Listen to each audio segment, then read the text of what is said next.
রাজ্য পাইতে চাও তো সহস্র লোকের দুঃখকে আপনার দুঃখ বলিয়া গ্রহণ করো, সহস্র লোকের বিপদকে আপনার বিপদ বলিয়া বরণ করো, সহস্র লোকের দারিদ্র্যকে আপনার দারিদ্র্য বলিয়া স্কন্ধে বহন করো।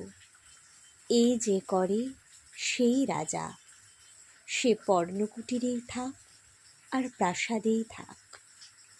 যে ব্যক্তি সকল লোককে আপনার বলিয়া মনে করিতে পারে, সকল লোক তো তাহারই। পৃথিবীর দুঃখ হরণ যে করে, সেই পৃথিবীর রাজা। পৃথিবীর রক্ত ও অর্থ যে শোষণ করে, সে তো দস্যু। সহস্র অভাগারষ্টু জল তাহার মস্তকে অহর্নিশি বর্ষিত হইতেছে।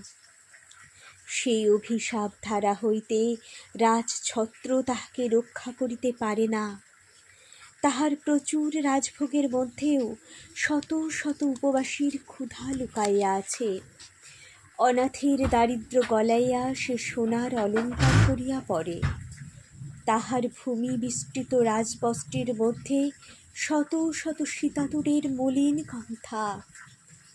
রাজাকে বধ করিয়া রাজত্ব মেলে না ভাই, পৃথিবীকে বশ করিয়া রাজা হইতে হয়।